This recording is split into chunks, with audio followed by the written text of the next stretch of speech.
Hola, muchas bendiciones para ti y a tu familia. Espero que estén bien y con salud. Aquí el pastor Carlos Cintrón más en una reflexión más que hemos titulado en esta ocasión o de forma pregunta: ¿necesitas un milagro?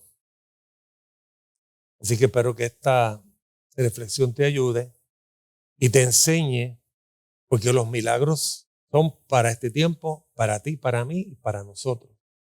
Los milagros no son cosas del pasado, son cosas de todos los días. Hoy, mientras estoy hablando y mientras me estás viendo o escuchando, Dios está haciendo muchos milagros con muchas personas, de muchas maneras y formas, en muchos países. A veces estamos ajenos a los milagros y necesitamos un milagro, pero no sabemos cómo se obtiene. Primero, ¿qué es la definición de un milagro?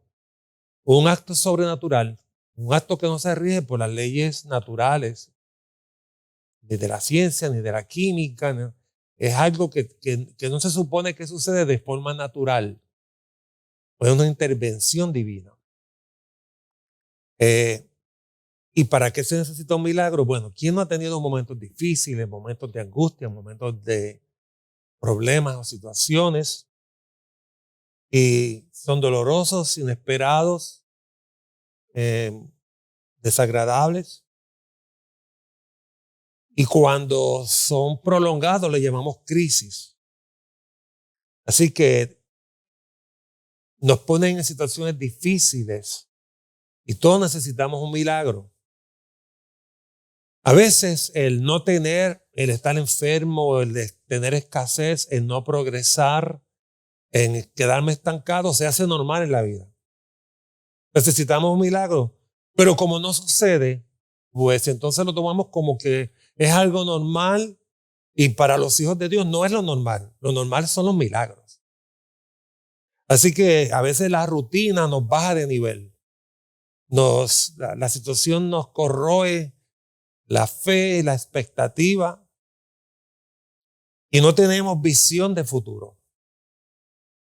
Así que de manera quizás incontrolable o inconsciente nos acostumbramos a que la vida pase y lo que no debe ser normal se hace normal. No debe ser normal para ti la escasez porque eres hijo e hija de un Dios que es dueño de todo. Sería muy vergonzoso para Dios que siendo el dueño de todo, sus hijos padezcan de todo y tengan mucho de nada. No, eso no es lo normal para los hijos de Dios. Tampoco es que todo el mundo va a vivir, como decimos en nuestro argot, en las papas y en prosperidad y tenerlo todo. No, vamos a pasar por situaciones difíciles. Como dijo el apóstol Pablo en una ocasión, yo sé vivir en la abundancia, sé vivir en la escasez. Así que en un momento David vivió en el campo, vivió en cuevas y luego vivió en un palacio. Moisés vivió en un palacio y luego tuvo 40 años en un desierto. O sea, esto no se trata de decir que hay que estar todo el tiempo bien en términos de posesiones o riquezas o de salud. No, vivimos en un mundo que nos vamos a enfermar. Vivimos en un mundo de cambios. Pero lo que es natural para los hijos de Dios es que reciban milagros de parte de nuestro Padre Celestial. Porque nuestro Dios es un Dios de milagros, un Dios poderoso, un Dios bueno, un Padre bueno. ¿Cuántos pueden decir ahí mientras me ven? Amén. Mi Padre es un Padre bueno, refiriéndose a Dios. Qué bueno si tu papá y tu mamá son buenos también, pero estamos hablando en este caso de nuestro Padre Celestial, Dios. Así que no tomes de manera normal y natural lo que para Dios no debe ser normal y natural. Dios nos trajo a darnos una vida y una vida en abundancia. Quiere decir que Dios no patrocina la escasez. Dios, a través de Jesucristo, sanó nuestras enfermedades. Dios no patrocina una vida de enfermedad. Dios, a través de la corona de espinas que le pusieron a Jesús, se llevó nuestra escasez, nuestra miseria y nuestra pobreza. Dios no patrocina una vida de miseria y escasez. Dios no patrocina la depresión porque a través del castigo sobre las espaldas de Jesucristo pagó el precio de nuestra paz. Así que todo eso lo ocasionó nuestra naturaleza caída, y ya que estás en Cristo, no tiene por qué seguirte gobernando tu pasada manera de vivir, el hombre o la mujer vieja en ti o en mí. Así que para tener un milagro necesitas fe. Necesitamos fe. Y yo aprendí que con fe se consigue cualquier milagro, porque la fe es la puerta para los milagros. Es el puente entre el cielo y la tierra. Es por donde transitan los milagros. Las sanidades. La fe trae solución a cualquier crisis. Y toda crisis, entonces, por ende, tiene una solución espiritual. Y yo aprendí que dentro de la fe Dios no está limitado a hacer las cosas de una sola manera o forma. En la Biblia encontramos diversos milagros y llevados a cabo de diferentes maneras. Y aun cuando en su ejecutoria hayan habido diferentes circunstancias, todos envuelven la intervención de Dios y de la fe. Sea de la fe del que va a recibir el milagro, sea de la fe del que viene a Dios a usar por un milagro, o sea la compasión de Dios por nuestra mucha o poca fe. Por ejemplo, voy a hablarte de un caso de donde había poca fe, pero entonces la fe de Jesucristo y su misericordia hicieron un milagro. Eso se encuentra en Juan capítulo 5, versos 4 al 9, en la versión Reina Valera, y dice de la siguiente manera: porque un ángel descendía de tiempo en tiempo al estanque y agitaba el agua, y el que primero descendía al estanque, después del movimiento del agua, quedaba sano de cualquier enfermedad que tuviese. El primero, no habían dos ni tres, el primero. Y había allí un hombre que hacía 38 años que estaba enfermo. 38 años enfermo allí. Y cuando Jesús lo vio acostado y supo que llevaba ya mucho tiempo, le dijo: ¿quieres ser sano? Obviamente el hombre quiere ser sano, por eso está ahí.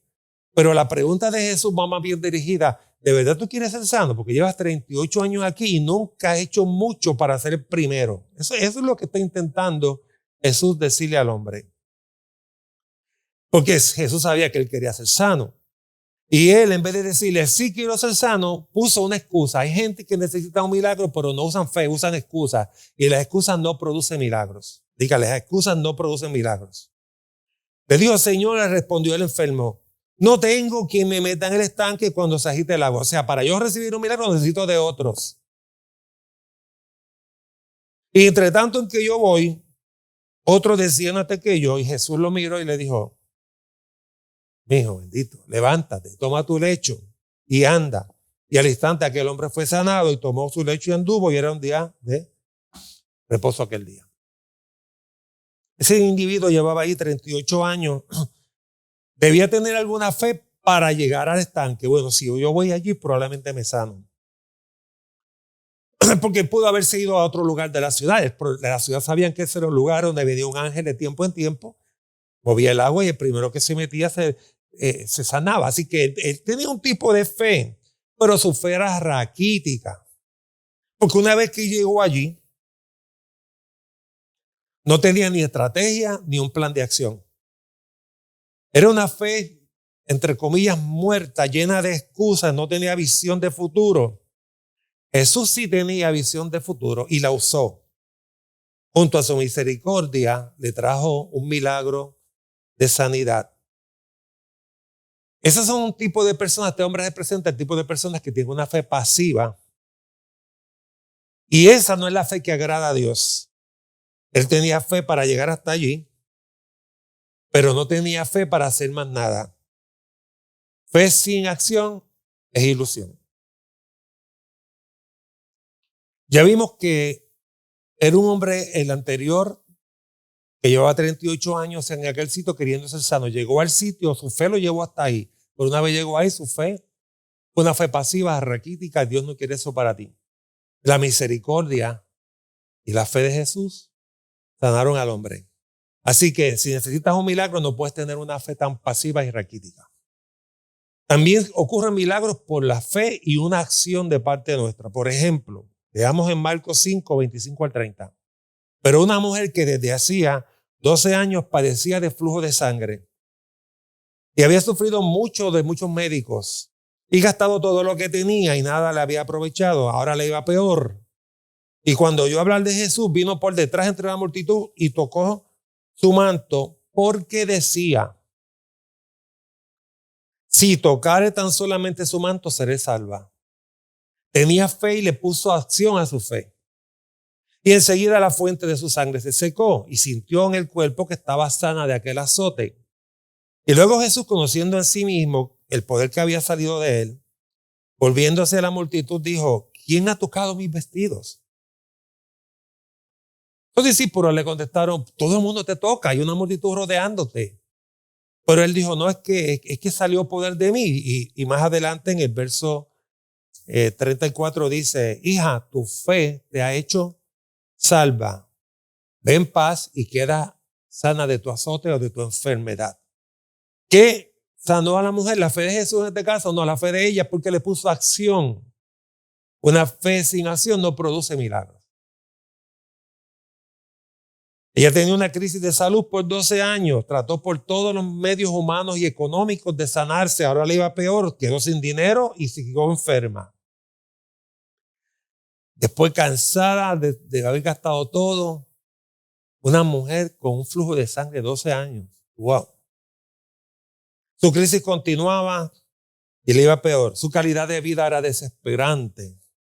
Sus expectativas de vida no eran muchas, pero oyó hablar de Jesús. ¿Has escuchado hablar de Jesús? Hacedor de milagros y de maravillas, nuestro Dios. Creyó lo que decían de él. Contrario al paralítico del relato anterior, aún con su estado de debilidad y fragilidad, se convenció y ella tuvo una conversación, un diálogo. ¿Sabes que tú eres la persona con quien más tú conversas? Tú conversas contigo mismo, contigo misma más que cualquier otra persona. A veces te mientes, a veces te dices la verdad, a veces te animas, a veces te desanimas. A veces ves las cosas pequeñas, a veces las haces como un grande. A veces tomas un problema tamaño mosquito y lo dejas como mosquito. Y a veces tomas el mismo problema tamaño mosquito y lo conviertes en un elefante. A veces te alegras con tus palabras, a veces te entristeces tus palabras. Tú eres una persona que tienes palabras que son de poder, de bendición o maldición, de vida o de muerte. Y ella usó esas palabras para bendición y para sanarse. Las habló con ella misma, se decía dentro de sí. O sea, pensaba y conversaba. El pensamiento es una conversación interna. Son palabras que se dicen que no salen para afuera, pero producen cambios internos. Las que salen para afuera producen cambios externos. De eso hablamos otro día. Así que ella, contrario al paralítico y debilitada, se movió, se arrastró, tocó el borde del manto porque no tenía fuerzas ya para estar parada. Era mucha la multitud, así que tiene que haber recibido traspiés. No le importó la multitud, los golpes. Ella tenía una fe centrada en el milagro que necesitaba. Así que se esforzó, estiró su esperanza, ejercitó su fe. Tocó el manto y ocurrió el milagro. Así que hizo una diferencia entre los que tocaban a Jesús por cercanía, sin fe, y ella que tocó a Jesús con fe. Ella fue con una expectativa, muchos fueron sin una expectativa. Estaba rodeado de gente. ¿Quién me ha tocado? Todo el mundo te toca. No, para alguien me tocó, salió poder de mí. Tu expectativa te hace caminar en una acción. Su fe extrajo poder de Jesús. Quizás lo que le tocaban eran para ver quién era este hombre, para estar en el gentío. Hay gente que está a veces en los sitios y no tiene expectativas. Diga, yo no soy de esos. Porque la fe no pide, la fe arrebata. Dígalo conmigo, la fe no pide, arrebata. Así que si hasta ahora tú estás pidiendo milagros y no ocurre, es porque quizás Dios está esperando que hagas algo. Fe sin obra o sin trabajo o sin acción, muerta. En otras palabras, no funciona. La fe no crea, la fe obtiene. Y lo único que crea es Dios. Así que yo te exhorto que en este día uses tu fe. No la poca para llegar a un sitio, sino para perseverar, para hacer algo. Porque aquel hombre de 38 años, fue allí, 38 años creyendo, pero nada haciendo.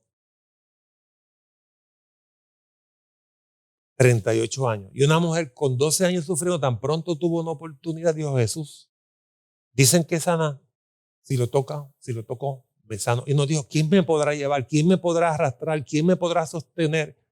Una mujer con 12 años de flujo de sangre, una mujer práctica, es un milagro andante porque debía estar muerta hace tiempo.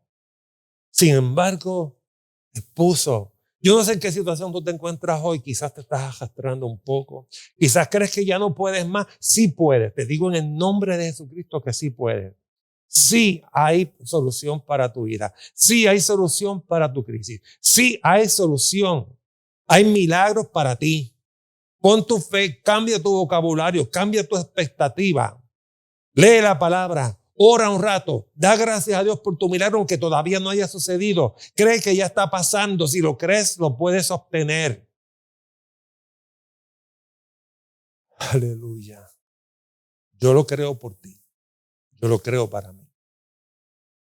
Agradezco tu tiempo para que hayas sacado tiempo para esta reflexión, este tiempo, pero este tema va a continuar. Necesitas un milagro parte 1. Va a tener quizá una o dos partes más. Así que te animo a que sigas viendo esta serie de Necesitas un milagro, porque es interesante y aprendemos el buen camino para obtener un milagro. Dios te bendiga, Dios te guarde. Muchas bendiciones y será hasta una próxima ocasión.